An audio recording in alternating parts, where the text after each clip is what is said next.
Hello and welcome everybody to Tuesday night racing action here with the HCK Beagles Simulation Racing League. And boy, oh boy, these playoffs have been hot.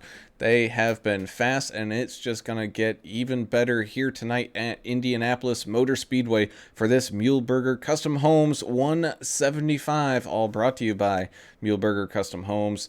He's been a proud sponsor here pretty much all season long, especially in these closing races for this championship push. So thank you over there to Muehlberger Custom Homes for that. Well, before we get tonight's racing action underway, let's start things off with the national anthem. Oh, say, can you see by the dawn's early light what so proudly we hailed at the twilight's last gleaming, whose broad stripes and bright stars through the perilous fight o'er the ramparts we watched were so gallantly streaming, and the rocket's red glare, the bombs bursting in air, gave proof through the night that our flag was still there. Oh, say does that star-spangled banner yet wave o'er the land of the free and the home of the brave.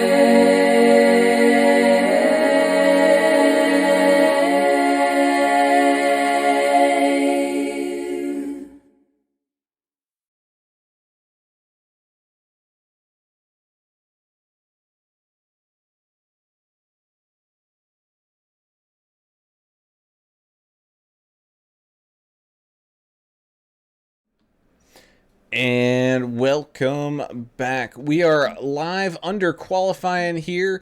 We got some drivers out there on the track. Let's go ahead and take a look at how things are rolling around here for just a second while things get figured out. Seems like there's some network connectivity issues going all the way around here. That's between my streaming platform as well as some people having some of that issues here in iRacing. So hopefully things get straightened out before that green flag drops. But until then, I'm Alan Brown, and I am joined as always in the booth by Mr. Alan English, who's rushing to his chair trying to get to that microphone right now. I'm here. It's just I'm one of the ones having some iRacing issues right now, so I'm trying once again to try to load in, but that's not going to ruin my night. I mean, this is Indianapolis. I mean, it's a historic track. It's very flat. It's hard to pass, but we've seen these guys put on a good show pretty much everywhere else they've gone, even here at Indy this year. So this season's really been exciting with the new tracks that were added. You know, this used to be a super speedway only league, and with a couple of tracks they added, they expanded the skill level and stuff required to be competitive. And these guys are very competitive, and once again, a big field out there tonight. So looking forward to some awesome racing. If we could ever get these technical issues straightened out, we'll be able to enjoy some racing tonight. That we will, and someone who's always in the mood for some great racing, and that's that man on pit road, Mr. Adam Turner. Adam, how you doing tonight, man? Well, I think iRacing's crap in the bed, basically. It sounds like the Russians have hacked us. I think the stream sounds like we're coming from Ukraine. Hopefully that'll work itself out. It sounds kind of crazy. 2 fast repairs, 75% fuel, minus 5% power, unlimited tires, 70 laps, 175 miles English if you need to know the math on that one. Track is hot. It was 108 last I checked, and pit speed is an issue at 60 miles an hour. We might see some action there on pit road. But hopefully we can get this internet thing fixed. Yeah, man, that would be super swell as we look at that race info you were mentioning. But little hot out there on that racing surface. But I think these drivers will be a-okay. Other than that, nice bright sunshiny day. No weather in the forecast here for these guys, so we're gonna be able to get all of these laps in on time. Which brings us to tonight's key to the race, and it is time your push. We kind of see it at Michigan, but we really see it here at Indy. It's you gotta time those runs coming in and out of these corners, because if you miss it up, you're not gonna be able to get around anybody. Yeah, and it's as we mentioned, it's pretty difficult to pass here unless you get a really good run off of a turn and really take advantage of the draft. You can kind of slingshot yourself around somebody, but you better get a nose in before you get to that corner, because if the driver in front of you goes down to protect on that white line, there's no way you're getting around him. So this may be one of those tracks where we see some tempers flaring, because frustration is going to set in, especially for the faster trucks. And if you're behind somebody that maybe burned their tires up, you're going to have fits getting around them, and we may see a little bit of frustration with that tonight. Well, all you got to do is just turn them, get into them and push them into the wall. That's what needs to happen. I know a lot of times turn one is a problem. People go in a little too hot, especially with the difference in the tire wear. And I think coming out of 4, we have some issues in the past as well. And hopefully some anger. Maybe we're not going to sound like robots the entire night. I am robot. I am robot. But other than that, we're here to have fun, man. Yeah, thank you, Alabama Old Man, for joining us over on YouTube. And Earl Evans saying, "What's up, Triple A? Ready for some racing?" You know it, buddy. And Alabama Old Man also letting us know we're being simulcasted over there on Numb Thumbs Gaming Radio, NTG Radio. They've got a great gaming community over there at Numb Thumbs Gaming. Have their own radio station. So reaching y'all live tonight on several platforms. So hopefully keep it interesting for you guys out there truck driving or whatever y'all are doing out there tonight over at Numb Thumbs. But oh man, that's awesome, dude. Yeah, I'm listening. Things were starting to fix itself, or maybe I'm the idiot and my computer was messed up. Anyway, Brown, let's get this thing rocking.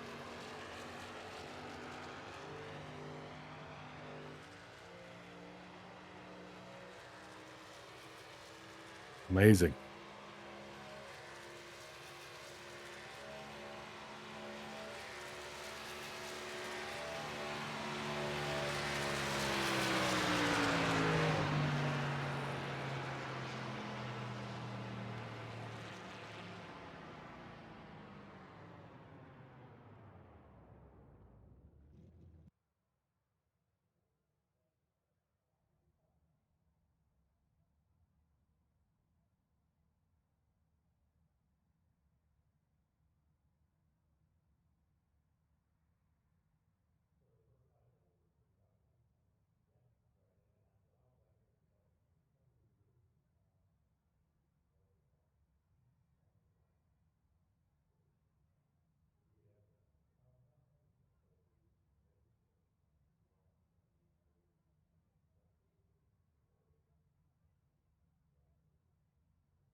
Yep, Man, and it's coming down to it now. After tonight, there's only gonna be 3 more races left, so it's time for these guys to make a move if they're gonna do it.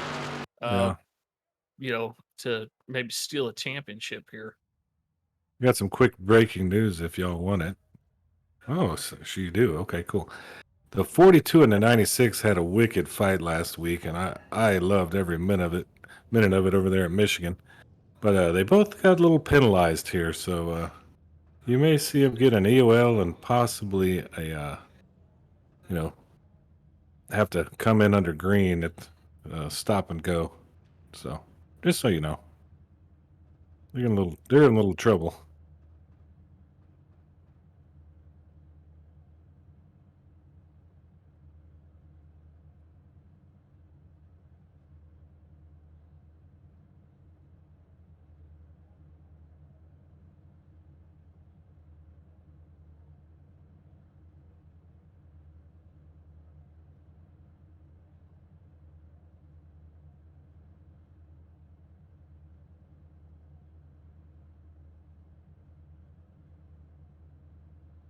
No, let me correct myself real quick. He will start out front, but he has a drive-through under green, so that's going to affect him. I'm sorry. Go ahead.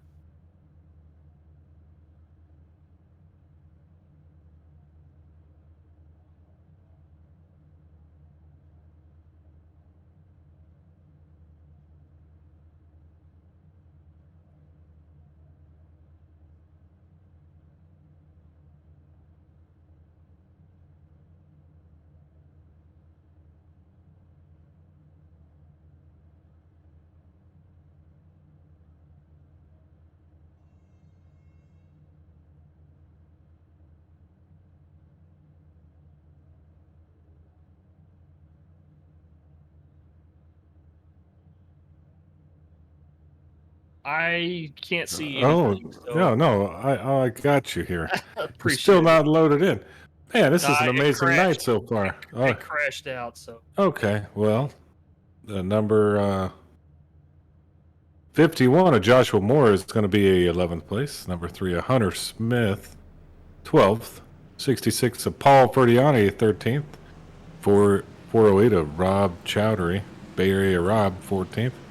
Number 4, Eric Stoy. Looks like he'll be starting in 15th position. 15 of Cody Staten. Looks like 16th. The 64 of Cale Turbeville. He has a big fan base there. He's starting 17th. 203 Earl Evans in 18th.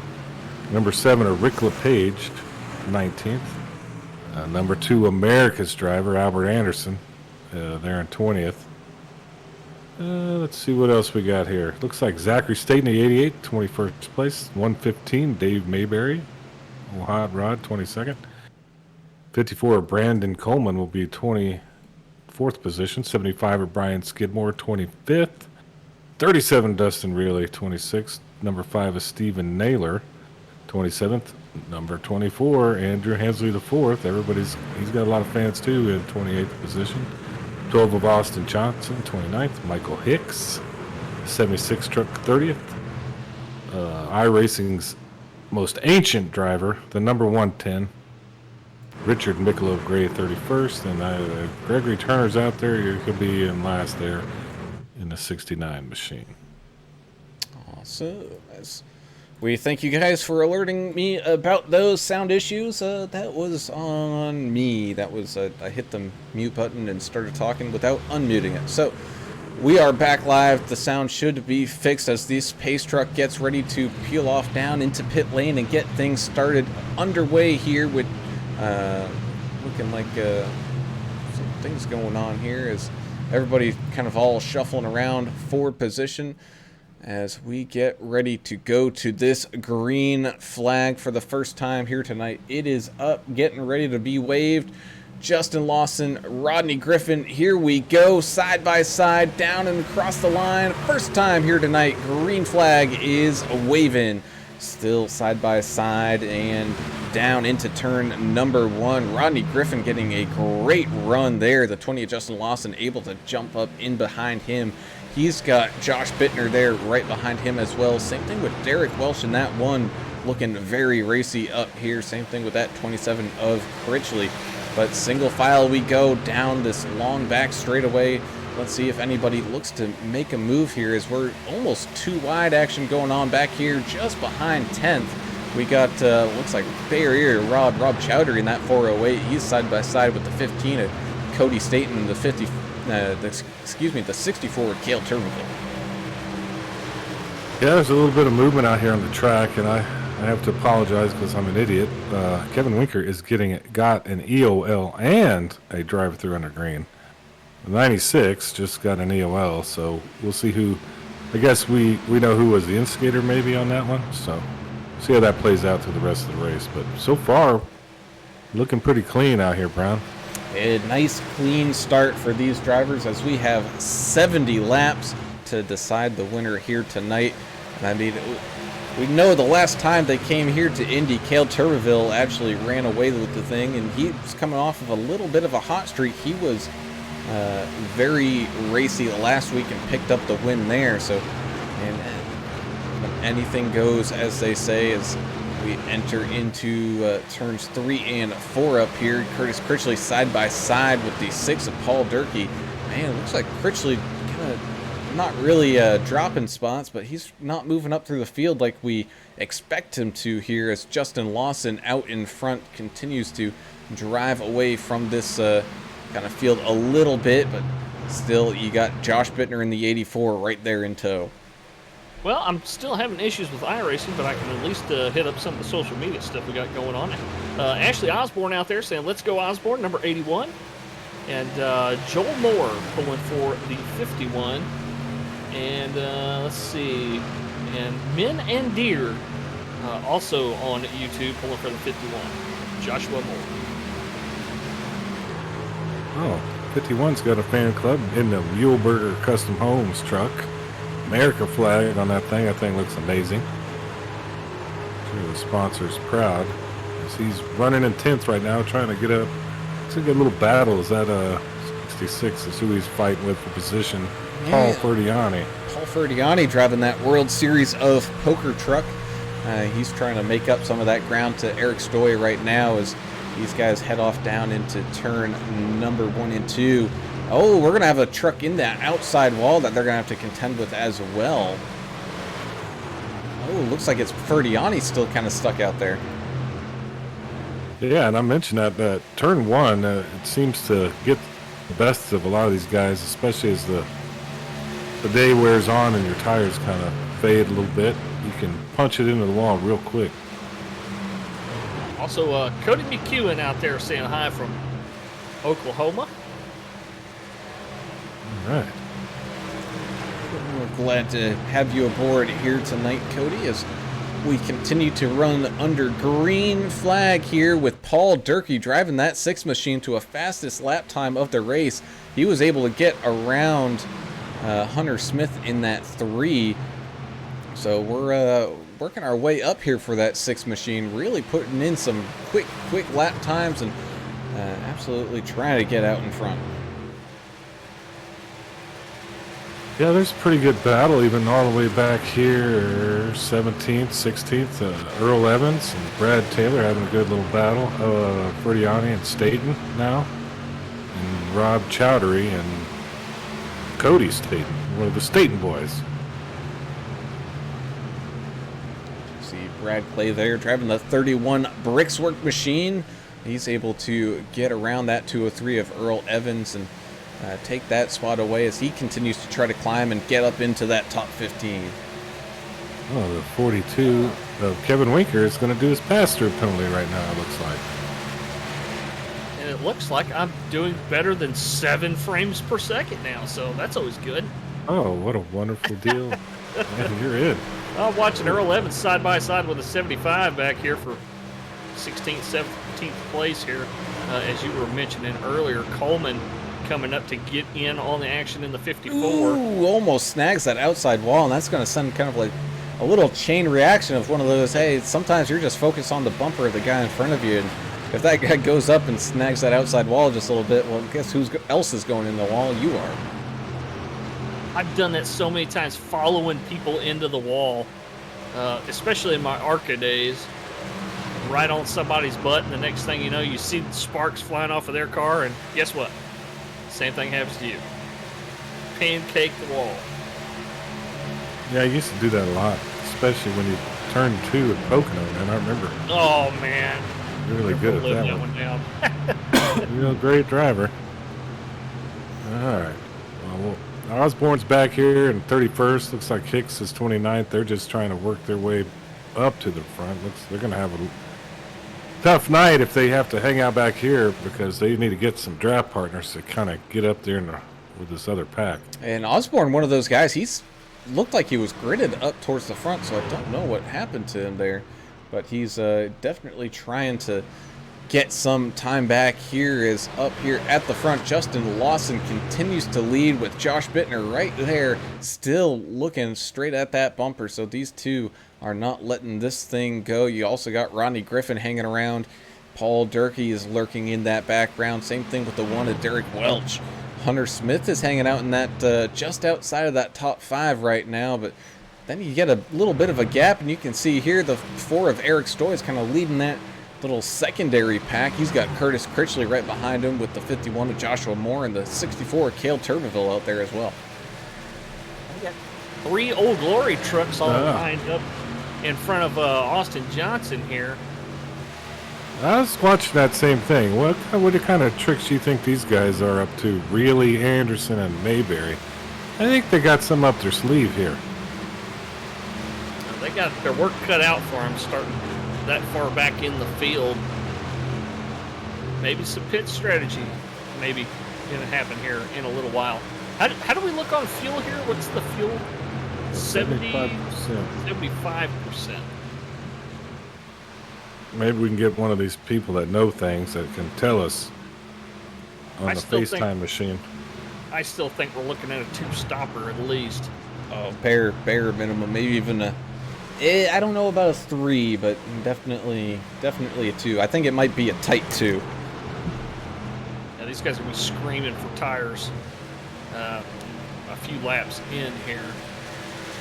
Yeah, it's just so flat, and Yep. it's hard to. And abrasive too. Yeah, it tears these tires up. So we watch the 51 get overtaken by the 64. Cale Turbeville now into 9th, looking to increase that position and continue to climb up through this field. However, Cale is one of those guys, he knows all about the tire safety and how much he can push and when to push. And I mean, we saw it last week. He was absolutely gone into another zip code by the end of last week's race. So who knows, maybe strategy's starting to play out for him a little bit here. Al Davidson over on YouTube saying yo yo, and Molly Henry saying Staten Boys. We know who she's pulling for out there, the 88 and the 15. Yeah, it's like an old Western movie, those two. The Staten Boys, yeah. Sound like Stagecoach Robber or something. Yeah, they're the bad guys, right? The ones Seems wearing like it. black hats, Yeah. One Old Glory teammate is not with the rest of his friends is Josh Bittner, man. He's just right on the tail of Justin Lawson in 2nd place here. And tonight's sponsor, Bruce Muehlberger, joining us over on Facebook, saying, good evening, guys. Go 51 and 42. Not only is he sponsoring the race tonight and a couple more races later on in the playoffs, or the chase, he sponsors a couple of these trucks out here. So, see Muehlberger Custom Homes all over the place tonight. You know where you can see them. You can go to HCKBeaglesRacingLeague.com and check out the drivers and the sponsors and all the cool stuff going on over there. So that's something y'all need to check out, HCKBeaglesRacingLeague.com.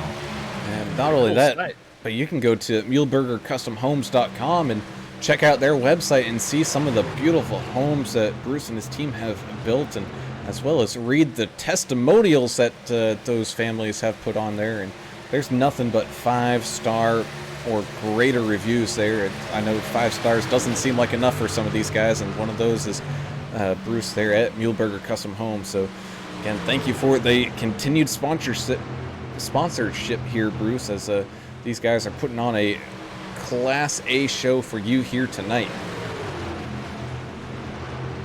Yes, so far we hadn't had any fights or nothing. Real clean stuff. Ooh, looks like the 1 of Derek Welsh is going to be attacked here by the 3 of Hunter Smith. He got a little wiggly there, maybe not expecting the 1 to be as slow coming off of that corner, but he was able to time that run just fine and slide right in there in turn number 3 to take over 4th place from that Numb Thumbs Gaming Machine, Derek Welsh. Yeah, who snags the outside wall hard, almost coming down into pit lane. He's able to corral that thing and get that thing back going straight, but that was a hard hit for the 1. Kyle Davidson from Numb Thumbs, or pulling for Numb Thumbs Racing out there tonight. Appreciate y'all listening over there on Numb Thumbs Radio as well.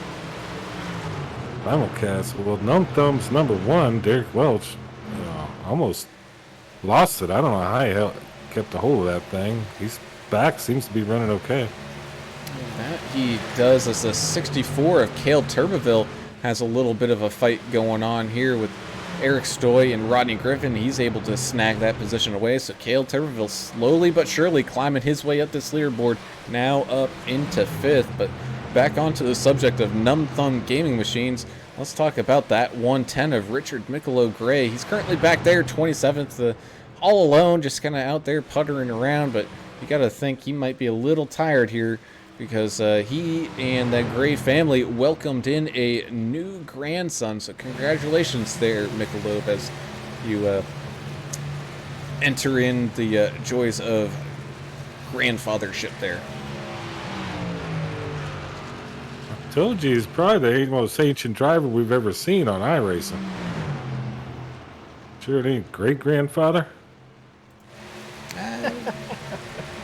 I'm kidding. Richard is a great sport. I like to mess with Richard a little bit, but he's one of the fun guys, and I think he's attached to the Numb Thumbs guys too, right? So Yep, he is. he's definitely a Numb Thumbs gamer here, and I'm glad they're listening over on the simulcast. Looks like Joshua Moore in the 51 is going to come down into the pits. I think this is the first pit stop that we've seen here from everybody. So let's see what everybody's kind of pit road strategy is, as we're now on lap 15 out of 70. If you're Justin Lawson, who's kind of out there all by your lonesome just a little bit, half-second lead over Paul Durkee and Josh Bittner right now, what his kind of pit decision is, because he's got Cale Tuberville closing in fast. You can definitely tell that 64 machine was just sitting and waiting and saving those tires.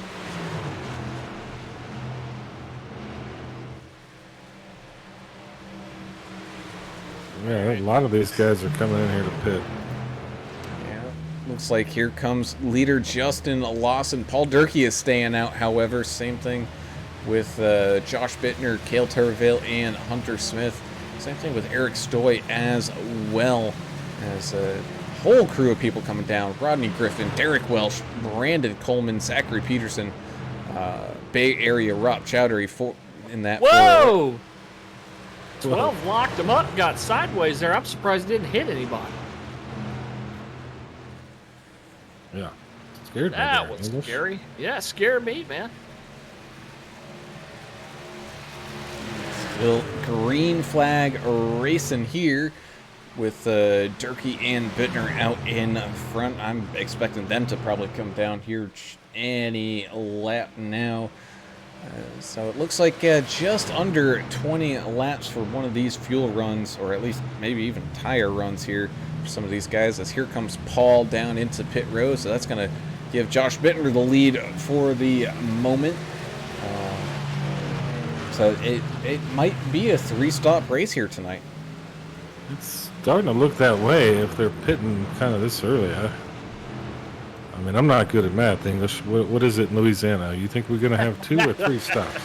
I bet it's going to be 3-stopper. I mean, Okay. 2 stops, you'd be looking at, lap, well, you got me second guessing myself now. Or it's going to be 4. It's going to be, I think it's going to be 3. Let me see here. Bust out the old calculator. Slide rule. My abacus. So 70. 84 is coming on down to pit. Yes, he is. He also saw that 64 Cale Tuberville flying up on his tail end, but looks like the 64 is going to follow him down as well. So Hunter Smith is going to get a few laps led here under a green flag, and Eric Stoy still out there. Same thing with that 27 of Curtis Critchley, who did not get the start he really wanted to. But, he's still fighting in there, hanging out, just trying to figure out a good strategy here to make up as much time as he can. But you can start to see, the difference in old tires and new tires as some of these guys start to drive around him here. These guys can make it on 3 stops. This is lap 18 now. If you did 17 and a half lap stints, that's what you'd have to do to do 3 equally spaced stops. And if we get a yellow, I mean, that's gonna stretch that out even a little bit farther. So I don't have any doubt in my mind that these guys can make it on 3. as Hunter Smith come down pit lane. Same thing with Eric Stoy. So Curtis Critchley is going to take the lead here for the moment while we wait for the field cycle to continue. Brian Skidmore now coming down as well. So that's just leaving a couple drivers. You got Kevin Winker there in that 42, and Richard Michelob Gray out there still as well, as I think just some of our only holdouts so far there. Looks like they're planning on coming down here in just a second. Russ Endicott saying, take 2 tires on the first 2 stops and then take 4 tires on the last stop. Probably set yourself up to be quick there at the end. That's if no cautions, of course. Caution comes out, that strategy kind of goes out the window.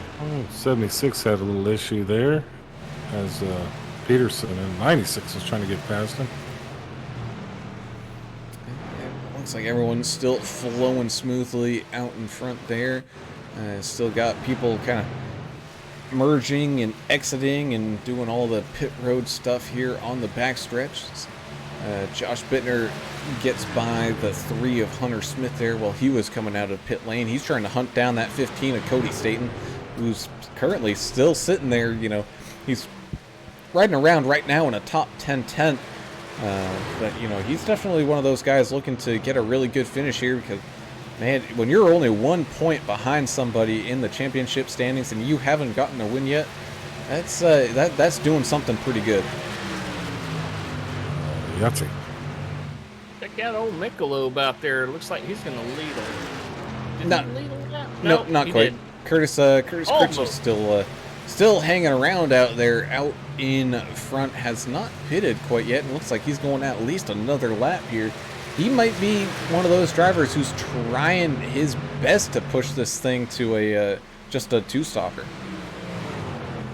Yeah, and I think part of the reasoning there was, you got trucks coming in, trucks coming back out.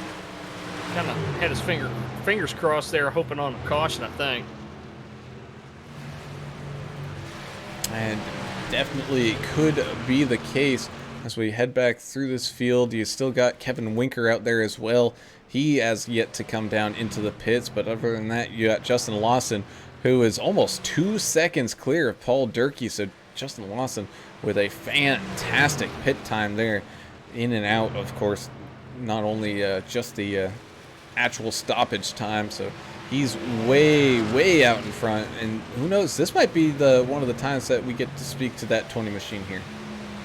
And Sobi on YouTube saying, come on, Chowdhury, let's get a top 10 tonight.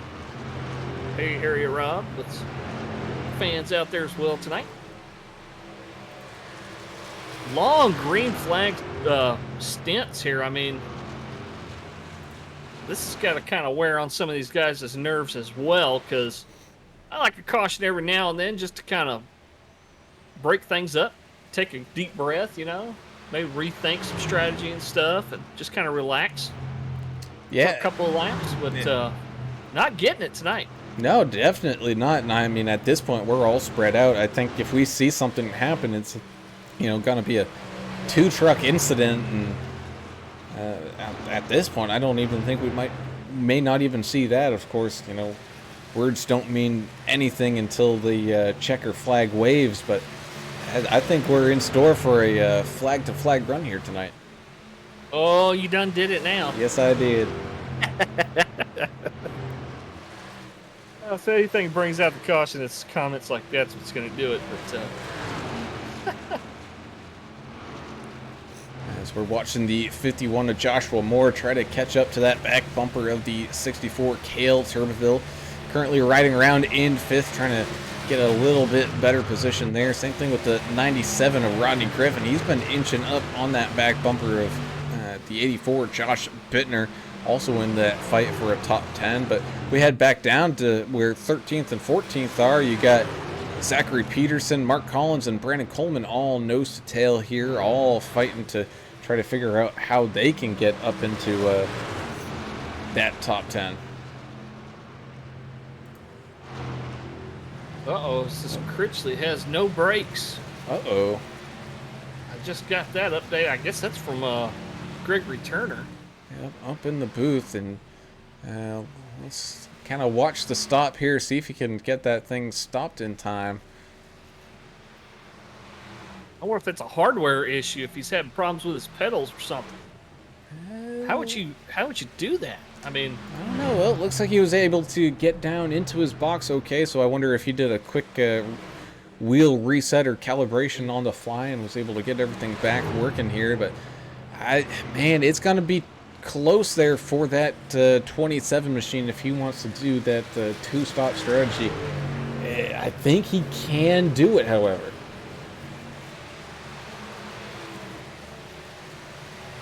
stretch, I'm sure. And if he does, that is going to be the gutsiest call of the race. And man, that is some great driving if he's able to pull it off. But we still have, man, like 35 laps or something like that here. That's his left first to go. time pitting, though, right? Yeah, first time pitting. Okay. Yeah, he's good to go. Now, does he pit again on lap, 48 or something to try just keep pressing it sideways to try to get the newest tires he can get at the end? Hey, that's the question: is will tires come into a play at that late of a stage? Because all these guys are going to be running, consistently 10-lap fresher tires than him.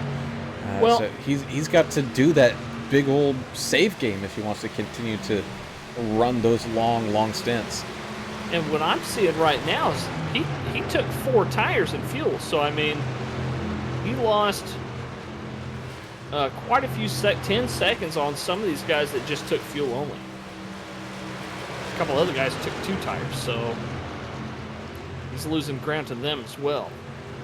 Now, do you agree with that no tire call, or do you think these guys are just really banking on a caution coming out here at some point? Because, I mean, if they can make it to lap 35 or so, I mean, they'll still be on the same pit strategy. So I'm leaning more towards what Russ Endicott was saying. Just take 2 tires on the first stop, 2 tires on the second stop, and then stop number 3 around lap 50, 53, something like that. Then you take 4 tires and you just let it all hang out and you don't stop anymore. Man, I just couldn't imagine what those tires must feel like. Ugh. Yeah, well, we keep doing stuff like that, we may actually have us a good caution at some point. We continue to put laps down here at Indianapolis Motor Speedway. Paul Durkee in that 6 machine slowly, ever so slowly, closing that gap up to the first place of 20, Justin Lawson. He's got Caleb Turbeville about a second and a little extra behind him. Ridgely coming back down pit road again. Oh, I wonder if that might be a speeding in pit road penalty if he had no brakes to slow down coming down into those pits.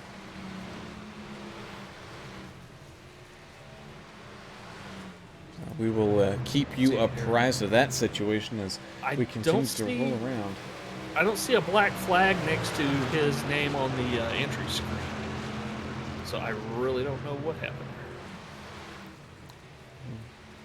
there. Well, out here, out in front, man, that gap has come down quickly. Paul Durkee now all over that back bumper, the 20 of Justin Lawson. You can see there, that 64 Cale Turbeville, he is just sitting there and waiting, as well as behind them you got Joshua Moore, Josh Bittner, and Hunter Smith all nose to tail here fighting for this top 5 and 4th place position. Well, I hate to say it, but that second stop that Ridgely had to make, that may have ended his competitive run tonight.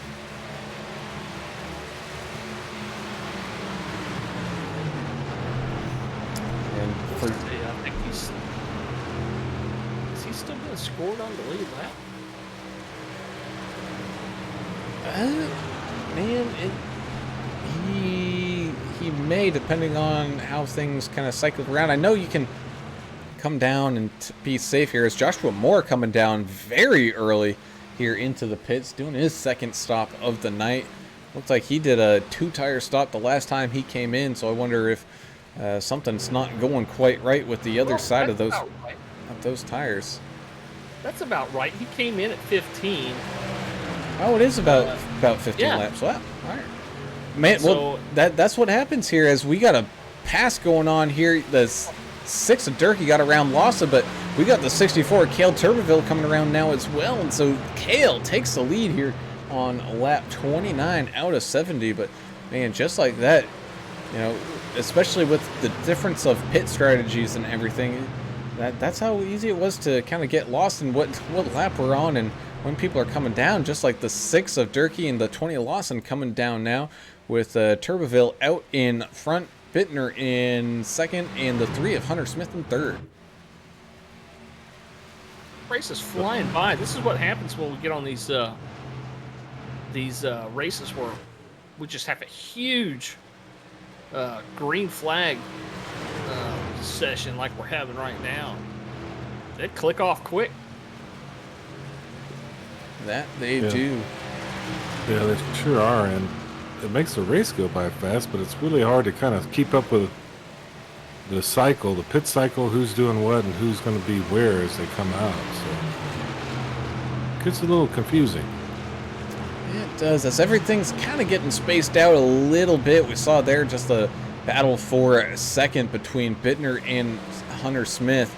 And also got a little battle here, the 97 of Rodney Griffin and the 15 of Cody Staten as the 1 of Derek Welsh comes down into pit road. Looks like that 97 machine of Rodney Griffin, and he's trying as best as he can to suck back up to that bumper of Cody, but just not having. As here we go, Josh Bittner right behind the 3 of Hunter Smith. Hunter able to just sneak his way around as they went into turns 1 and 2. So let's see if Josh has a answer for him here. Russ Endicott over on Facebook saying all that strategy sounds good, but none of it worked for me last week, so who knows? Just go fast and turn left. Yeah, that seems like the best idea, actually. You got to try to plan a little bit, but what they say about best laid plans. Well, how tough is Bittner's coming in? Forget that question.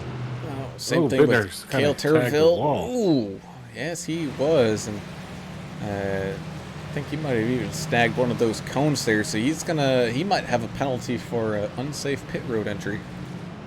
We'll have to see. Who was that? 84? 84 Bittner. Yep. I don't see anything yet. Of course, it's not going to flag it on here until he crosses start finish, I think. Yeah, I don't see anything. Yeah, okay. Well, the 3 of Hunter Smith is going to enjoy some lead laps here with Eric Stoy in second, Cody Staten in third, and Rodney Griffin driving that 97 machine currently around in fourth. We got some people racing coming off of pit road here as Cale Turbeville looks like he took a very quick 4-tire stop of 13.2. Good gracious almighty. Man, I wonder if he took 2 full cans or if he backed down just a touch. Definitely possible as he's looking to try to chase down the rest of these guys. As Justin Lawson, one of those guys who pitted a little bit earlier than them, is looking to try to stay out in front. He's got the 6 of Paul Durkee right there in his rear view mirror. These guys have both taken their second round of pit stops here. So this is a race that is going on under the pit cycle. Peyton McGowan said, that reminds me of when Bittner, in real life, when he drives through cones. And then she quickly said, for legal reasons, that was a joke. Ratting him out.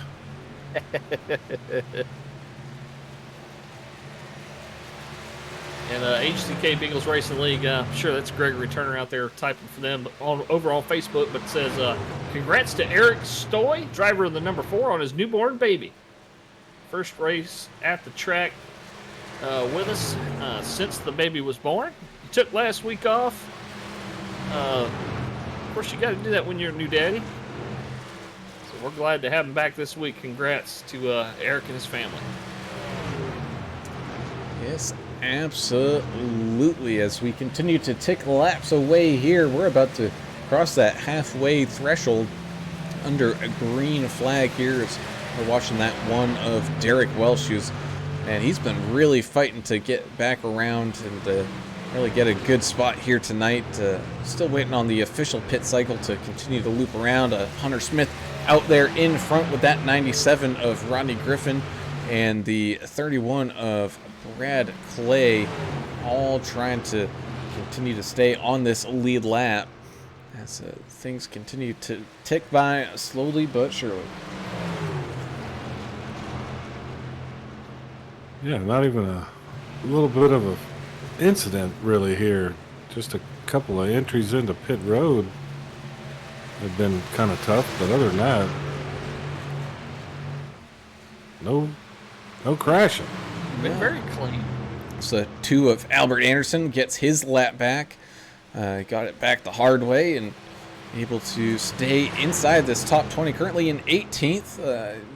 Albert, one of those guys, not too enthralled with Indianapolis, but still enjoys it nonetheless. And just who knows? He's one of those guys hoping for a caution to get everything restacked up so he can try to climb back his way through this field. So this is one of those tracks. This is one of those leagues where just about every track, you have to practice green flag pitting and hitting that mark, getting it back down before you hit that cone, because these guys do it so well. I mean, as far as green flag racing, we see so many green flag laps turned by these guys. Even at stuff like iRacing Super Speedway. Didn't we have a flag to flag earlier in the season at iRacing Super Speedway? So I mean, yeah, if you're in the HCK Beagles Racing League, that's one thing you really need to practice is hitting under green, because you're going to have to do a lot of it. Yeah, and I'm not sure how they're doing it. Looking at the track temp, it's up to 124, the temperature on the track. It may make it a little bit more slippery as we go along. Yeah, and grip is one of those things that really, really does matter here. It looks like we're getting a little cloud cover on a couple of turns in the track as well. Maybe that'll help kind of cool things down, because 120-something degrees, that's not fun to race on. No, it's not. But not only that, but that also makes it kind of a little bit more difficult when you have different track positions and different quarters, man. If I'm going to get shade, I want shade on the entire thing, not just 1 or 2 corners, across the track from each other, because things can change quickly there. And man, drivers love consistency, and when something like that changes, man, it can throw you through a loop. 15 of Cody Staten thought he was clear of Curtis Critchley and came across his bumper, and the 15 almost turned himself, but he caught it, then came on the radio to apologize to Curtis Critchley. But yeah, Cody Staten thought he was clear there and came up, just about pit maneuvered himself. Man, it's the 15. Oh, the 15 and the 54 gets together and sends the 54 up into the wall, and that's going to bring out the yellow flag. Wow. Curtis Critchley had a heck of a view on that one. Man, you are not kidding.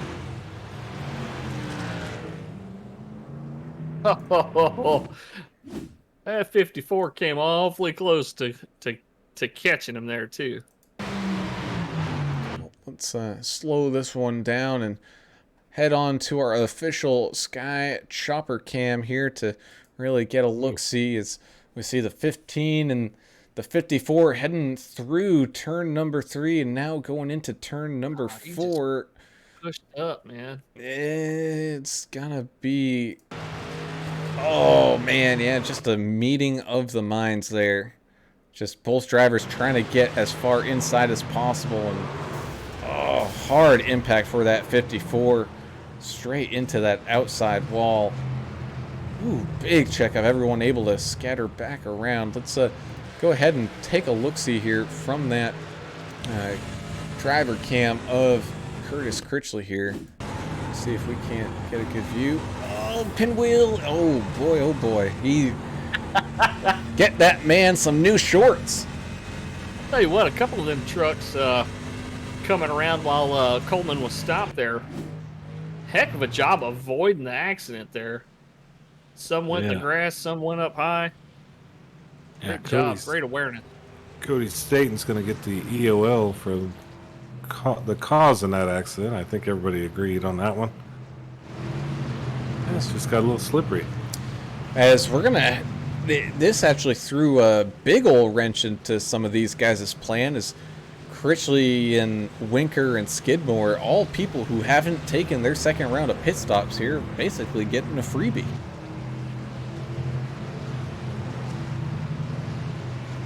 It's like, I would assume everybody's going to come down.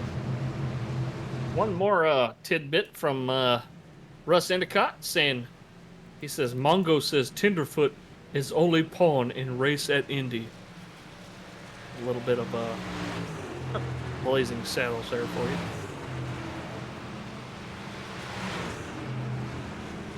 Well, everybody will get that. He's kind of riding okay. It's not like he's having a terrible race. He's just kind of running the middle of the pack.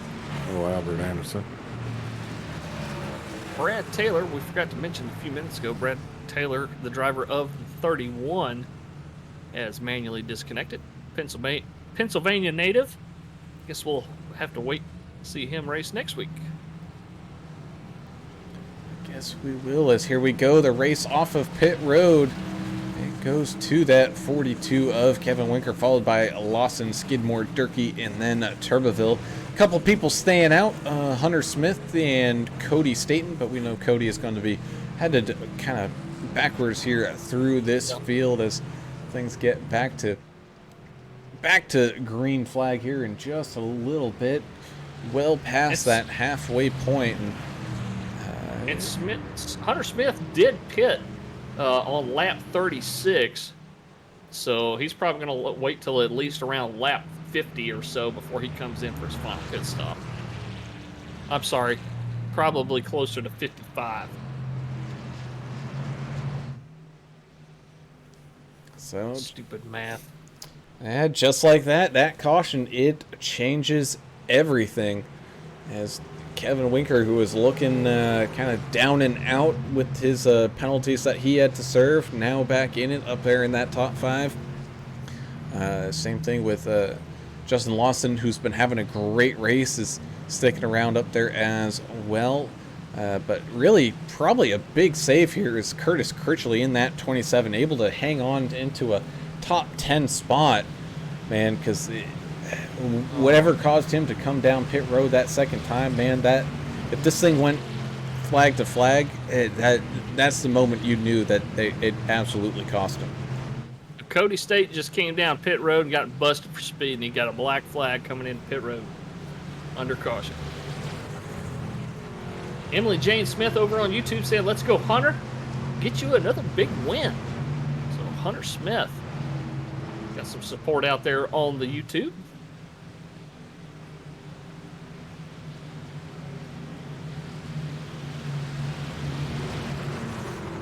Russ Endicott saying, break out the abacus. That strategy just got thrown out the window. Yes, it did. Sure thought that might happen. When we go back to green flag racing here, it's going to be Hunter Smith up in front. Kevin Winker looks like he's going to be starting outside in second.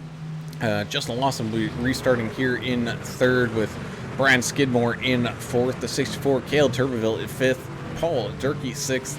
The one of Derek Welsh in seventh. Curtis Critchley in 8th, Zachary Peterson 9th, and Eric Stoy rounding out the top 10 as of right now. But as we all know, once when that green flag waves, man, everything changes as this thing continues to get even better and better. I mean, we saw great racing action there under green flag, but now that everything's grouped back up and a little bit tighter, man, people got to be a little careful. They were used to the little bit of extra space that they got used to running. Well, you don't got that now. As there we go, the pace car coming down into the pit lane, waiting for the green flag here with Hunter and Kevin. Here we go. Green flags waving. Let's watch them come across this line here, full head of steam. Looks like Smith and Winker both went early there before the green flag came out. I think it's leader's discretion there. So Leader's discretion here? Okay. They don't Yeah. have to go on green. Gotcha. I don't believe so, but either way, Hunter Smith out in front, able to tuck into line here. Kevin Winker, same thing. So the top three are all nose to tail, but we head on back to 6, where we see Cale Turville. He's trying to fight up the inside of that 6 of Paul Durkee. And it looks like not quite enough run for him to try to make that move, but right behind him is the 27 and the 1 going side by side here through turns 3 and 4. Man, still side by side. Derek Welsh kind of losing that position to Critchley. He looks like almost might lose that position to the 96 of Peterson as well, but no, able to slide right up in front of that nose. Molly Henry over on YouTube pulling for Zach Staten in the 88. Zach's sitting back at 18th right now, but still on the lead lap. This thing ain't over by a sight. No, as the 42 of Winker sneaks his way around that 3 of Hunter Smith, maybe just having that slightly newer tires is helping him out here just a little bit. He's got Justin Lawson in that 20 now, hunting down that 3, trying to figure out a way to get around. Paul Durkee still just kind of sitting there ready to jump at any opportunity, any little mistake that some of these guys might make, as everybody's still all kind of single filing out. Oh, little kind of crossover switchover move here, attempt by that 96 of Peterson, looking to the inside of the 1 Derek Welsh, but not able to get the run. If anything, he lost a big chunk of momentum. That's going to allow the 4 of Eric Stoy to get by, and almost the 97 of Rodney Griffin, but the 96 able to sneak up and tuck up inside there. Stephanie and Johnny Watson over on Facebook pulling for Hunter Smith up there as Hunter continues to run a great race up there in front. Yeah, we hadn't really mentioned too much. Kevin Winker had the EOL at the beginning of the race, and he had the pass-through under green. So, man, pretty amazing for him to be sitting where he is right now.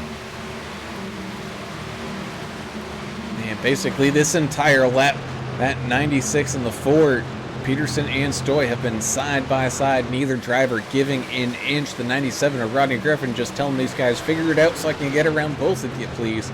As he just waits and waits and waits, waiting for that timing of a run. Maybe peeking to the inside. No, looks like he might actually help out the 4 here, give him a little bit of a bump draft.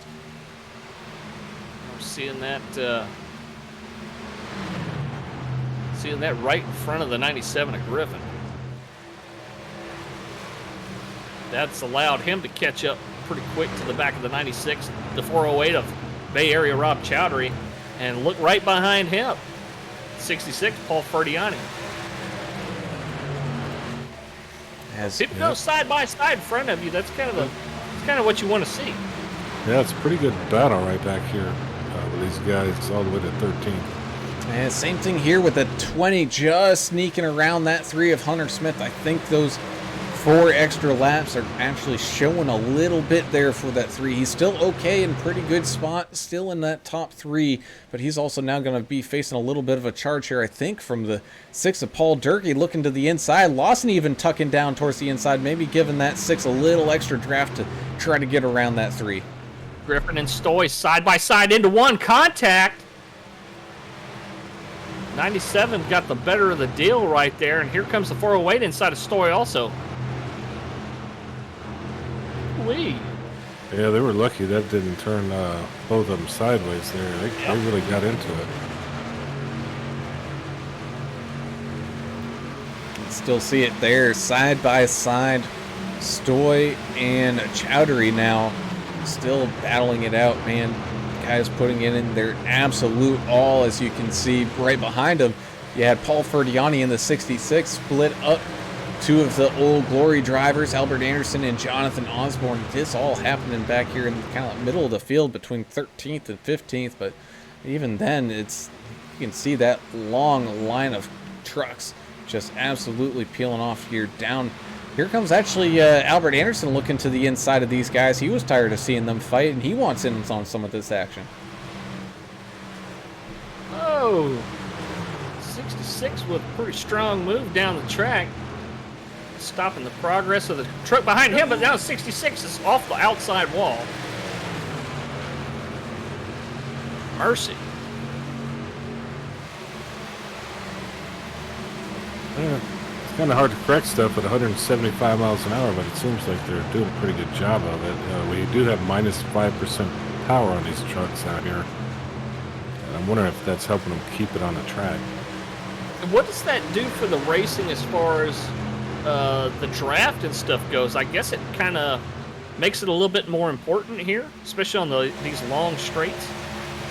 I think it does a little bit as the 88 and the 54 go door to door, checking each other into the wall. Oh, the 54 hard impact into that outside wall. The 88 getting pinched out there as well, but both drivers able to keep all four wheels on the ground and facing the correct direction, so they're going to be able to drive that one away. But man, that's some heavy damage on that outside of the 54. Good job having that camera pointed right where it needed to be at that particular time. 54, a little bit of damage on the right rear. He already used one of his fast repairs in that big wreck earlier where he came away from it smoking. Here comes Dave, not Rod Mabry, inside of him. Go ahead. It looked like some dirt track in there, beating and banging. I can't believe they held it together as well on that incident. Well, we've talked about it a whole bunch. You know, these trucks are very forgiving. You know, you can get there's just so much surface area on the sides of these things. When they get sideways, it's like a sail trying to keep itself straight, you know. Of course, there's a limit to that, but I think it's a little bit easier to save it. We saw Albert Anderson go 90 degrees sideways one day and save it. I mean, it can be done.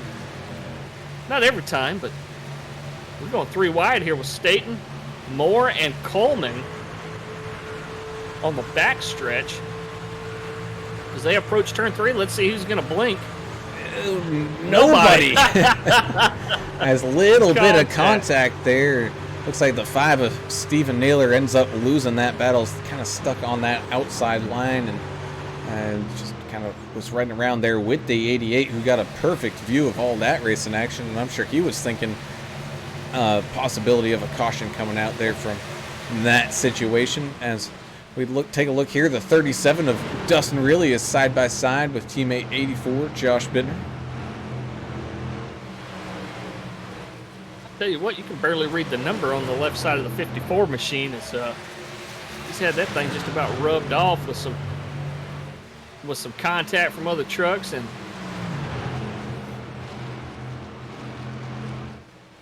I hadn't heard a peep out of him either. I'm wondering if he's doing that silent thing where, you know, might be a little upset. kind of like our buddy Derek, when he gets perturbed, he'll just shut down and he won't say a thing. That's when you know you're in trouble. As Cale Tuberville back in the hunt as Kevin Winker drove away just a little bit from this field, well, as they were trying to fight here with the Hunter Smith, who's dropped now back down to 6th. So Winker out in front by about 8/10, almost 9/10 over Justin Lawson, but Cale Tuberville closing in on Lawson just a little bit here. Just got that pass done on the 6 of Durkee. Just about went 3 wide again back here with Moore, Staten, Ferdiani, and the 203 of Evans. So you're saying things are not done yet? I don't think they are. As soon as I say that, though, everybody's back single file again, behaving. And that's the nature of the beast here at Indianapolis. Things can change at a moment's notice.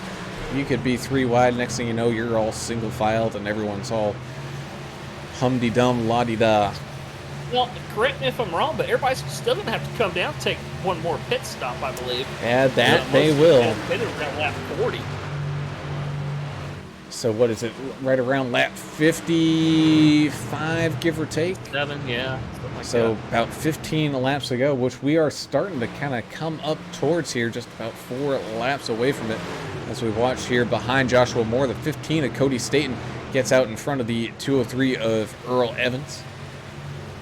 96 just called in his pits, Zachary Peterson. So he should be coming down. Richard Michelob Gray trying to get back up here, trying to snag that lucky dog back. And here comes Lawson, Durkee, Smith, Skidmore, Peterson, Griffin, Anderson, and Collins all coming down into pit lane, taking their final pit stop. And of course, with it being the final pit stop, you know this is the official money stop here for HCK Beagles. The guys like Bittner can push it an extra couple of laps because he pitted a little bit later. So let's see if he stays out to the end of his fuel run a few more laps here, hoping for a caution. And of course, while all that is happening, Cale Tuberville continues to try to run down Kevin Winker. He's running about 4/10 a lap quicker than Winker, and Winker can see Cale there in that rearview mirror, and they're both coming down into the pit lane at the same time here. Ooh, locking him up behind him is Curtis Critchley in that 27, trying to be as aggressive as he can here. Same thing with the one to Derek Wells, but looks like everyone able to get things slowed down just in time. So Eric Stoy is going to hold the lead in the meantime as an interim and get these cycles underway. Oh, Moore just got busted for speed, and he bounced off the wall, locked him up, smashed the cone. I don't Black think- flag for speeding in the pits. I don't even think he was trying to pit. He hit the outside wall, bounced inside, and had no choice. So, might as well pit since you got stuck in there. Might as well. As we take a look here, driver we really haven't mentioned too much here today, the 115 of Dave Hot Rod Mayberry. He's kind of stuck between a couple of fellow vigilante guys here and trying to bob and weave his way through. What's Richard Michelob Gray doing there? Yeah, I thought they might be going 3 wide there for a second. He did. He squeezed right through. And here comes Hot Rod now to make his pit stop. A couple other takers as well. Rick LePage, Dustin Reilly, all coming down into the pits, but still waiting on Eric Stoy, Jonathan Osborne. Looks like Josh Bittner, like you said, pitting that extra lap so he can stay out there just a little bit longer. Earl Evans as well, maybe, I think so, yeah. Ashley Osborne on YouTube saying shows how it's done, 81. But he's up there. He's sitting in second right now, so he still has to make a stop. Him and Stoy both, and Evans. Are they waiting for maybe a caution? Get lucky. I think so. I like where Bittner's sitting right now. That 84, he's sitting. What do they call it? He's sitting in the catbird seat right now. He's waiting for something to happen. Because as we mentioned, he can stay out a couple more laps. Lead a lap, get a point. Oh, now Turner, if you could do me a favor and go back and review the tape, but I'm showing Cale Tuberville with a 1.6 second pit time, which would tell me, really, that's fuel only. And at this late stage in the race, everybody taking 4 tires. I will review the tape. I don't know how to do that. That's about the only thing I can do here.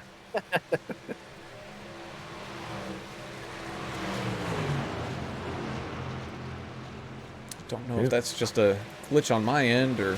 I think it's a glitch. Looks like he took 4 tires. It's looking like to me. Oh, okay. And fuel. Actually overshot his pit box too. Bittner coming down into the pits, yep. As still got Eric Stoy and Jonathan Osborne out there. Separated by almost 2 seconds, but we still have that battle here. You got Paul Durkee and Kevin Winker came down Yeah. right around the same time. They've been side by side, and they've got Cale Turbeville hauling butt up their rear ends as well. As things get heated here in the final 15 laps, now 14 laps to this 70-lap race here at Indianapolis. All brought to you by Muehlberger Custom Homes. Ooh, Yahtzee. That's what them guys like to see. The guys behind the 42 and the 6, they love seeing that side by side. It gives them a chance to, like you said, close that gap. Yeah, anytime somebody's kind of fighting in front of you, yeah, it's going to play to your advantage of a track like this.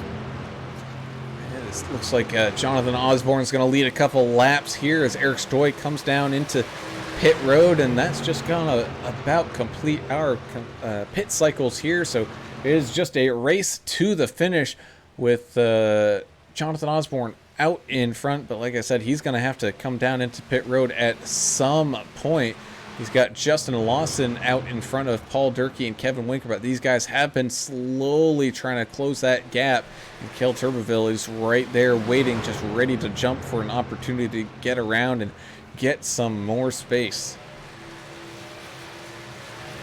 Bittner's in a little battle here. Bittner's sitting 19th, and he's trying to get around Staten and Coleman, who've had some issues together.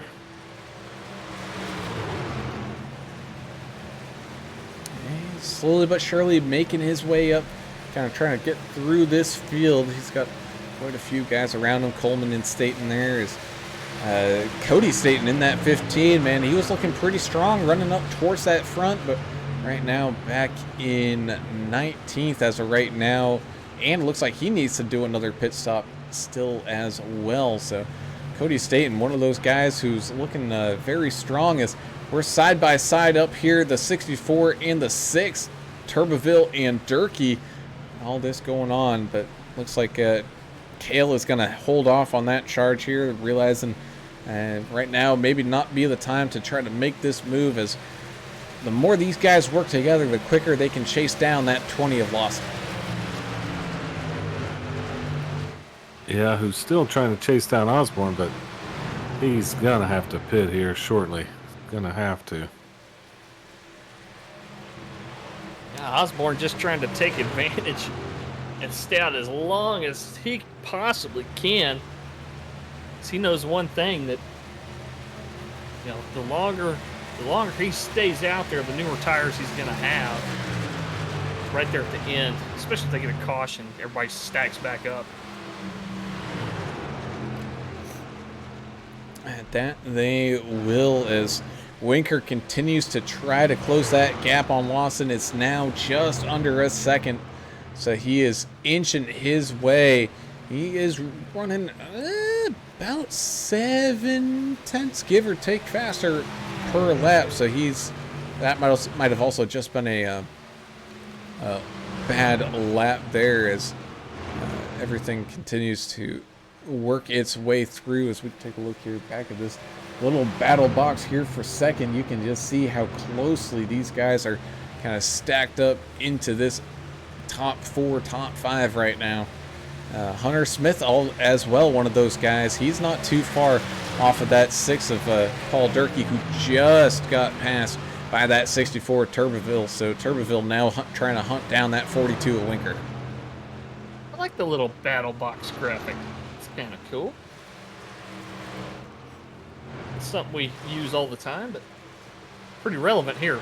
Oh, yes, it is. As the 27 of Critchley tries to fight his way up and try to get around that 3 of Hunter Smith, who goes way into the inside on the back straightaway, trying to break that draft as much as he can, trying to not allow that 27 any free speed. As way back behind him, you got the 84 of Bittner and the 25 of Collins and the 408 of Bay Area Rob Chowdhury, all having a little battle side by side. Bittner and Chowdhury go. It looks like Bittner will get that spot. The 6 and the 75, pretty hot battle here for, what is that, 10th place? Oh, 75. Wiggle almost caught a piece of the 96. They're begging for some net code. That was tight. Ooh, shuts the Oh, there door. he goes. Yeah, he really threw that truck up in there, and able to hang on to it. Great save there from the 96, and he's actually even able to hold on to the position. But here comes the 97, who was just right behind them, and he had everything timed out just right, saw something happening, so he's going to try to fly up and around as Jonathan Osborne now comes down into the pit to complete the cycle. But you knew it was coming. You saw that gap that the 96 of Peterson kind of tried to slide up into. Man, when you go into one of these corners, that doesn't leave a lot of room whatsoever, as Kevin Winker up in front gets around Justin Lawson. So Kevin Winker comes across the line, new leader here tonight, as Cale Turville as well still hunting these guys down. Paul Durkee falling off just a little bit. Looks like Curtis Critchley was able to get around Hunter Smith back there, able to take over 5th place. So he's got about 2.5+ seconds trying to make up there. But here comes Cale now. He's going to attack that 20 of Lawson. With 8 laps remaining, he wants to get around him to try to hunt down Kevin Winker. Yeah, Jonathan Osborne, just watched Chachi come down. He did take 4 tires. He's got his work cut out for him. He really needs a caution here towards the end. Those tires will definitely pay off if he does get one. Yeah, it could definitely play into his hands if he can just stay with the program, you know what I'm saying? And he's got the freshest tires out there. Griffin, 97, hits the wall. Ooh, he's weaving around, saved it. Anderson looking low on the 75. All that's going on while up in front, Cale Turville does get that spot away from the 20 of Justin Lawson. Ooh, 97, man. He is pushing with all his might, trying to run as fast as he can. But the problem is, the second you start touching that outside wall, man, it just seems like the car gets magnetized, and every single time you go through those corners, it just keeps wanting to go out there. And it's like throwing a parachute out, too. I mean, especially with the reduced horsepower package that they're running here. Yeah, you have any kind of contact with the wall, even if it's a half a second scrape, you're going to lose the spot probably. All this battle going on for a top 10. Albert Anderson with a nice run here up into 9th. He's going to try to hold off Eric Stoy back here, but man, it's going to be a tall task because Stoy does have the much fresher tires by about 5 laps. So we'll see how long Albert can hold on to that position. Same thing with that one of Curtis Critchley, or excuse me, the Derek Welch. He's trying to get around and hold off that 3 of Hunter Smith, as the gap up to the lead between the leaders is right around half a second with 6 laps remaining. And man, oh man, when we started seeing that first long green flag run, we were not expecting a race gonna be this close here coming towards the end. But man, oh man, are we happy that it is. Yeah, we got some severe weather moving in, it looks like. We got a tornado warning just north of Longview, Texas. And that mess of storms, of course, is heading straight towards me. So Well, I'll definitely give you guys a warning if I have to jump off of here and find my motorcycle helmet. hang on to Toto. Well, with 5 laps remaining, forget the motorcycle helmet. It's time to strap on that drinking helmet, throw inhibition out that window, man, because this is coming down to it. Every single position here has playoff implications. Kevin Winker out in front, needing a good finish to try to climb out of the hole that he's in. Cale Turville trying to continue his run here, trying to go back-to-back winner. Justin Lawson as well. He's in that playoff chase, as well as that 6 of Durkee and the 27 of Critchley, all trying to get as many points possible out of this race, because after this, I think we're going to pretty much just super speedway races. And man, when it comes to super speedways, you really can't rely on solid finishes here, because that's even more of a gamble than rolling snake eyes there in Waco. That's definitely correct. And this is the most technical track I think we're going to run out of the last section of this season. So Are we going back to Michigan? thought we might. This is way more technical than Michigan. Even though I'm a champion at Michigan, I could teach you how to win there if anybody would listen to me. Well, nose to tail, nose to tail. He is right there. Kevin Winker trying to break the draft from Cale Turbeville there. All over that back bumper now with 3 laps remaining. Does the 42 have enough in the tank? Did he save enough tires here towards this end to try to hold off that 64 machine? Does the 20 of Lawson have enough to hold off the 27 of Critchley, who's got a 2.5 second lead on him? Does Critchley have enough to hold off that 6 of Durkee, who might have been saving a little bit of extra here coming towards the end? As we continue to tick laps away, kind of looking back through this field a little bit here as our last little glimpse, you can see the 97 of Rodney Griffin in the 408 of Bay Area Rob going side by side here, going down the back straightaway. It looks like that 408 able to get that position as we head back up to the action up at the front, coming down to the line. 2 laps now remaining. Kevin Winker going all the way down to the inside, now back up to the wall again, trying to break that draft from the 64. The 64 begging and pleading his tires to stick here as he continues to try to make a move here on that 42. Gotcha keeps passing cars, or trucks rather, but he's quickly running out of time. He really needs caution if he's going to make a run at the front here. Great battles all over the track here. At 42, It really is. 42 of Winker looks to the inside, back to the outside, and back to the inside again, trying to break whatever draft he can. Here comes the 64. No! He thought about peeking his nose inside before going into turn number 4 here, but second guessed it and is going to tuck right back into this draft as they come down this home front straightaway here, getting ready to take to the white flag, going all the way down into the wall just about. Goes the 64 and the 42. Now back up to the far outside wall with the white flag waving. No more cautions here tonight. We're going to finish this one on this lap as Kevin Winker and Cale Turbeville go through turns 1 and 2. Cale losing a little bit of momentum there. Maybe strategy call, trying to loosen up a little bit of space to try to get a run here with the final back straight and the final corners yet to go. They are coming up on some lap traffic here, but I don't know if that's going to come into play.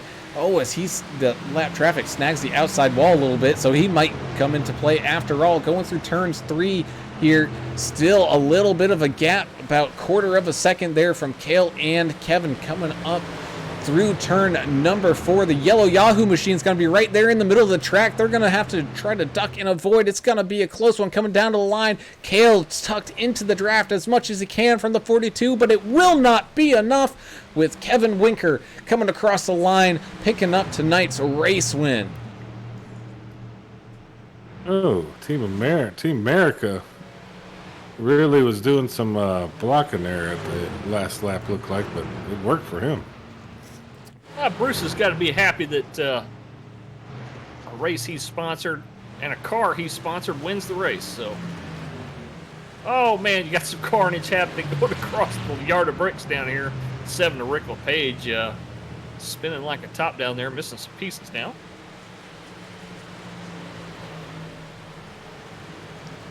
Oh, that's always fun. Big wreck in here. Naylor and Joshua Moore. 51.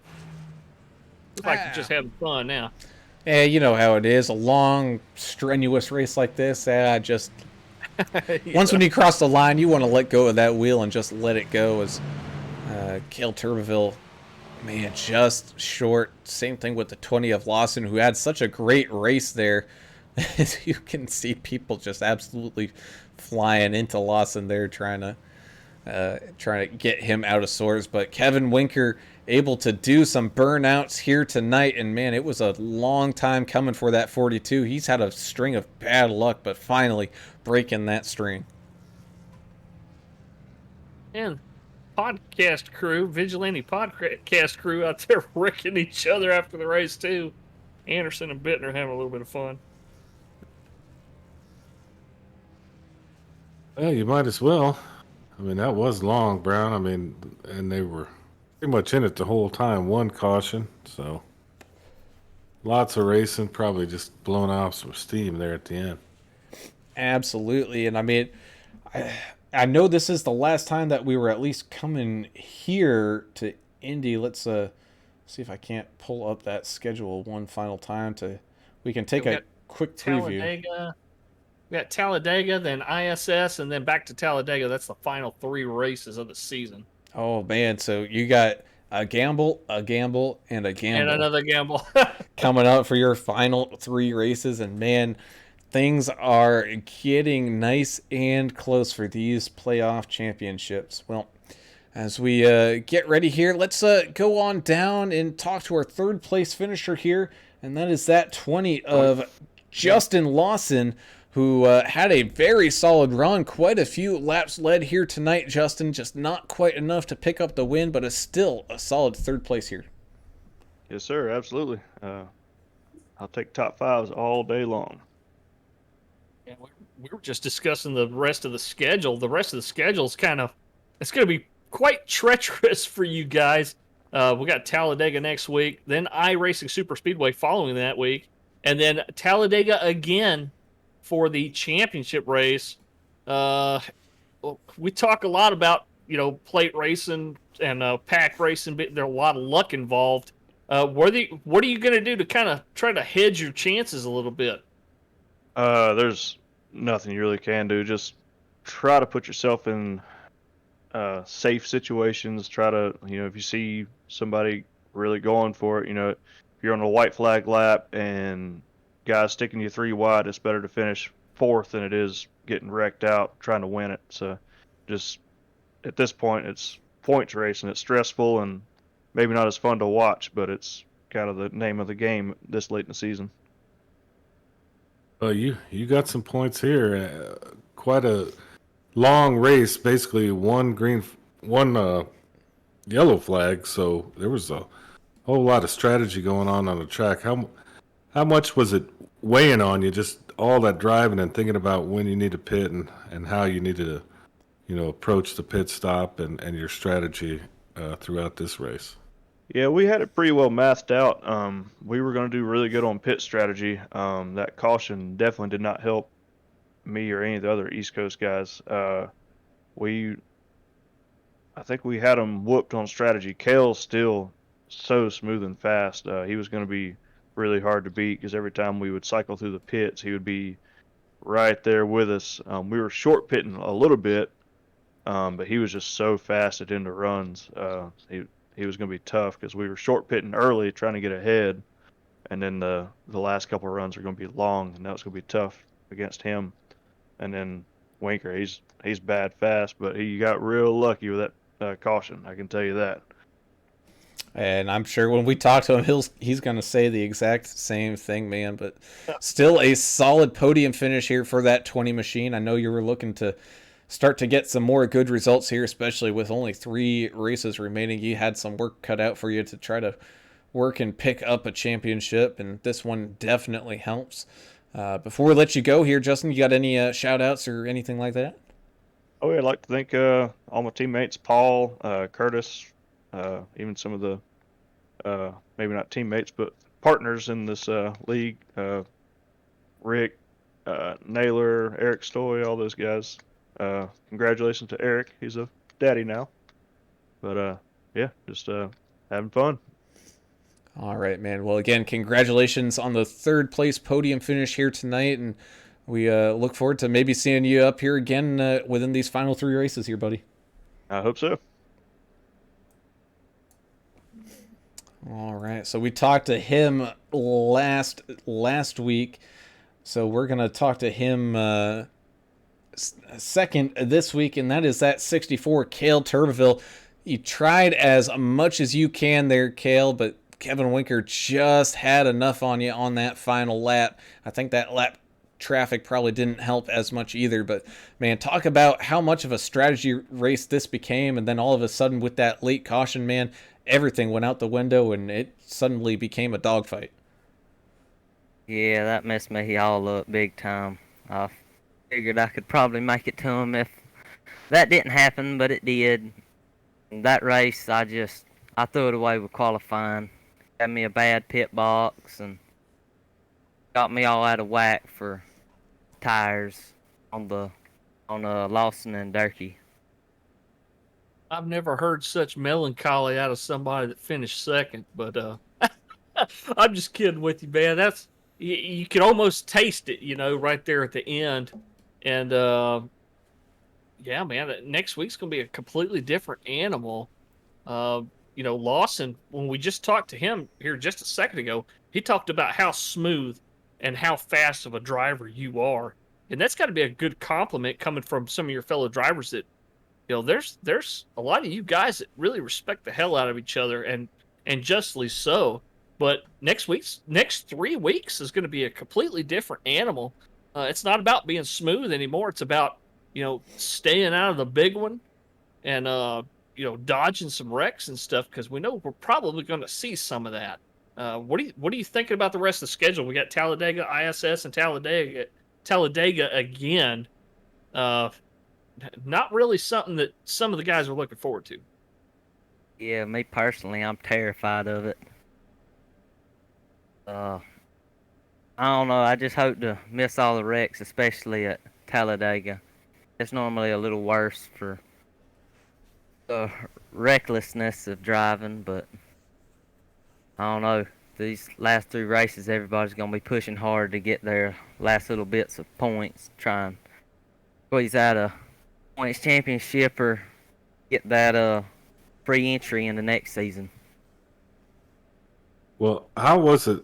How tough was it getting around people tonight, and especially on that last lap? It looked like Winker was kind of, pulling out all the stops to try to keep your momentum from being able to pass. How tough was it out there just to generally pass during this race?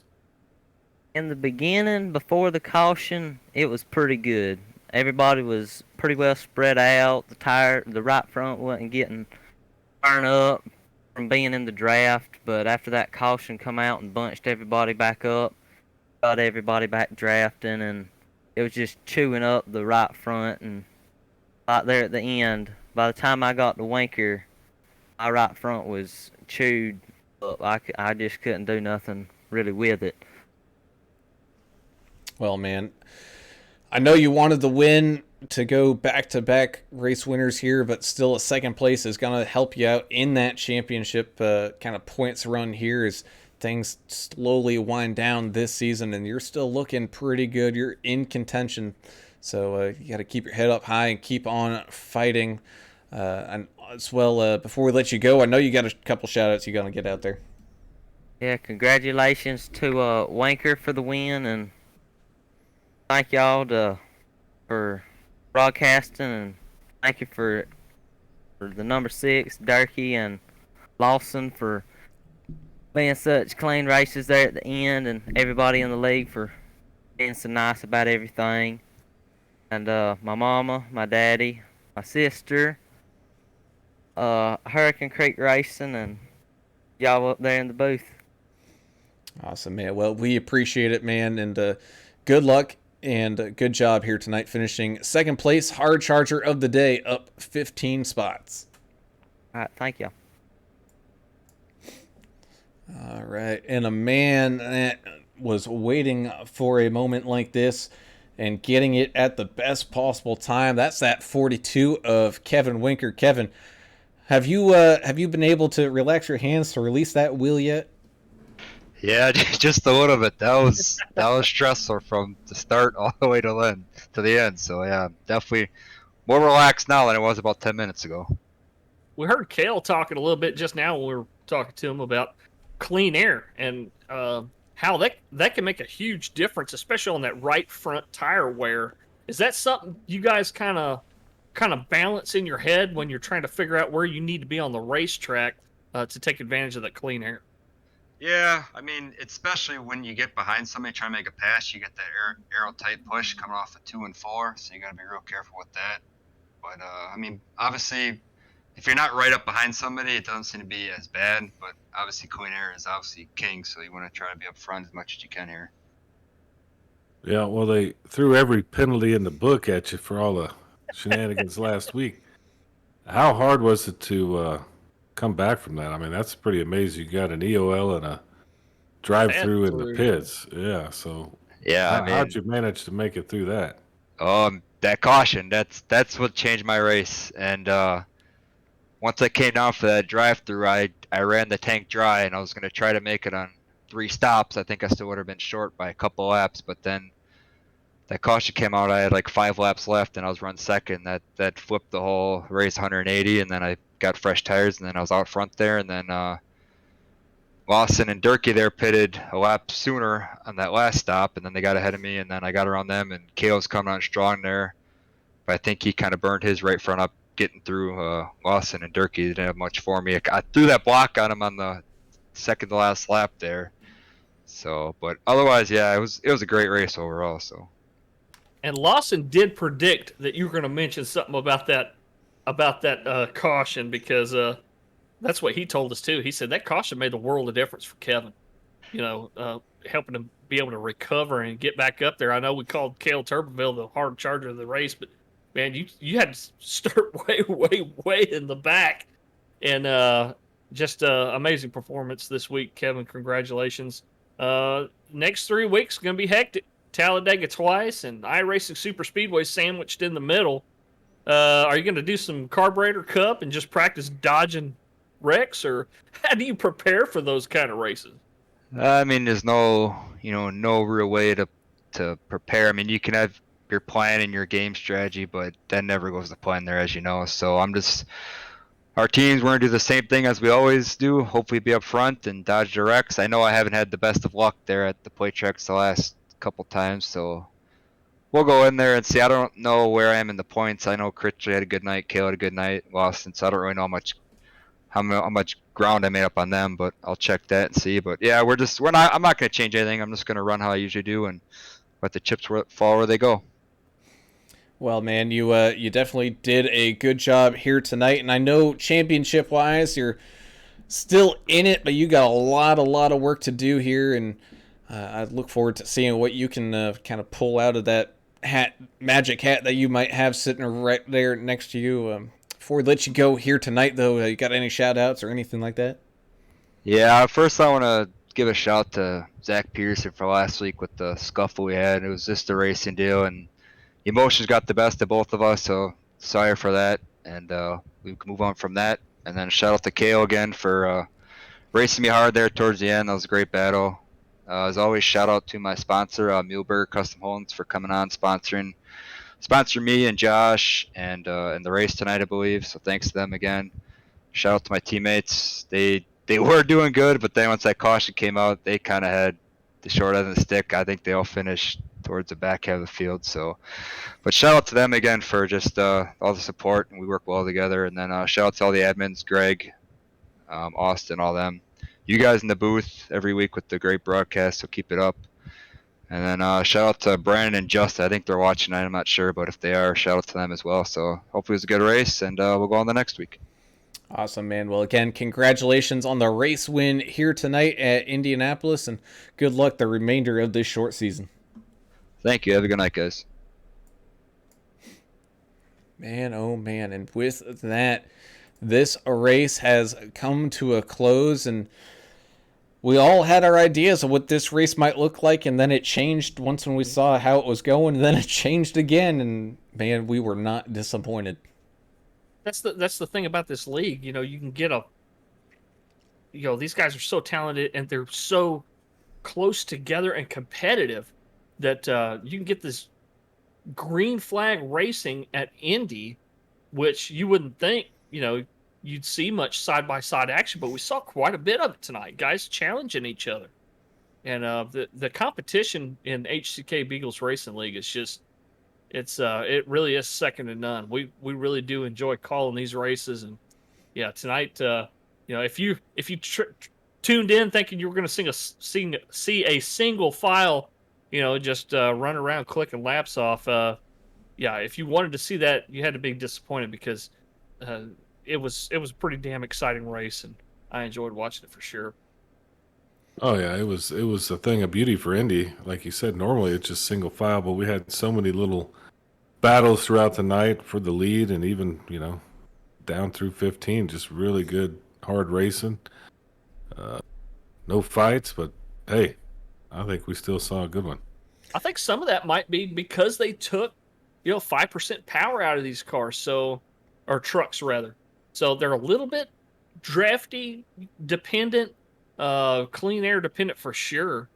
So I think that might have had a little bit of something to do with making the difference between a single file race you see in these hosted sessions and this one, which was a lot of fun to watch.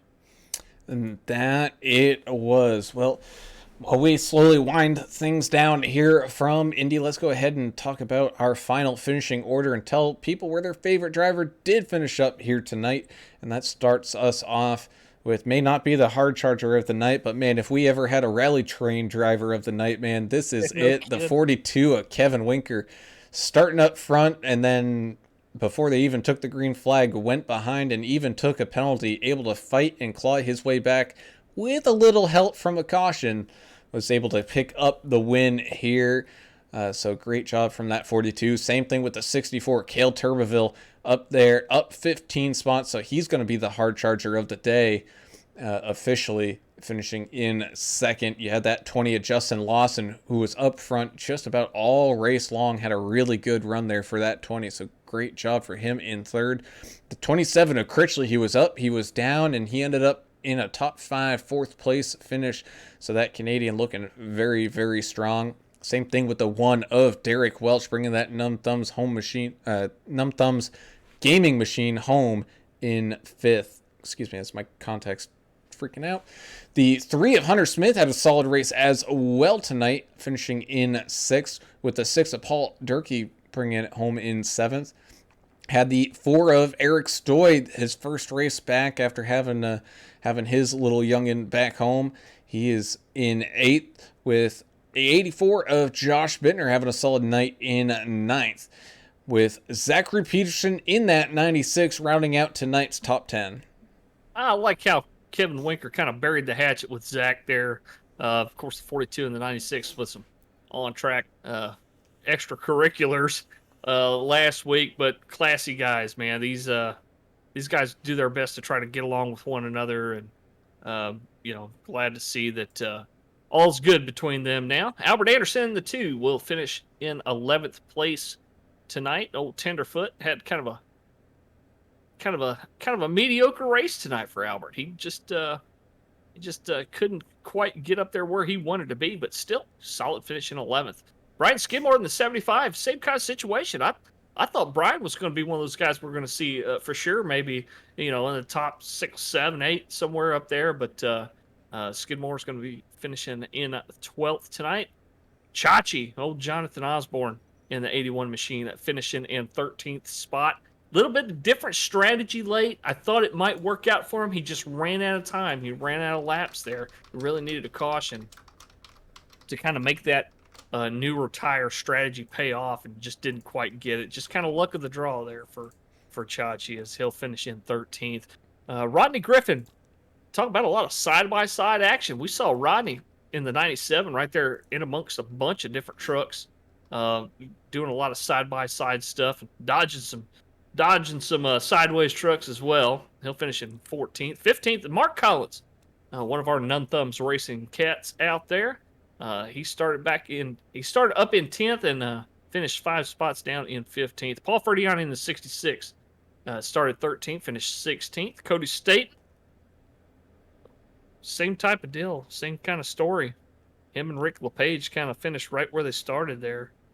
Cody will finish 17th. Rick LePage in the 7, finishing 18th. Brandon Coleman, we saw a lot of damage on that truck early.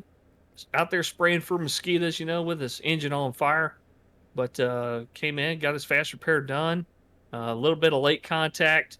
Had a little extra damage on that truck. Still finished in 19th place, though. So not as bad as it could have been for Brandon Coleman, the 54. The 5 of Steven Naylor started back in 27th. Able to snag a top 20 tonight, and that'll close out your top 20. Yeah, 2 of 3 of Earl Evans ended up 21st. The 37 of Dustin Reilly. Up 4 spots, the 22nd. 115 of Dave Mayberry has here 23rd. 408 of Rob Chowdhury, 24th. 12 of Austin Johnson, 25th. 110, Richard Michelob Gray. Looks like we got him at 22nd. 88 is Zachary Staten, 27th. Andrew Hansley, the 4th, 28. Michael Hicks, 29th. Joshua Moore, the 51 machine, 30th.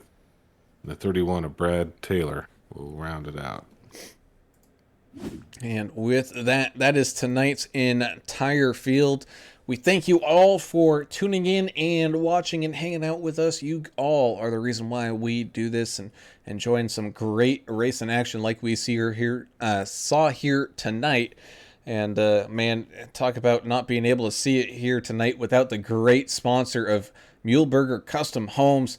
Go check them out at MuehlbergerCustomHomes.com. They're out in that, I believe it's called Three Rivers area out there in Michigan, man. Go talk to Bruce, and he can help you design or remodel or do something with either a new home or with your existing house. And they use top quality materials and top quality products. And man, oh man, some of those houses look absolutely gorgeous. So definitely go give them some love, because he has put in a lot of love here for these HCK Beagles Racing League guys.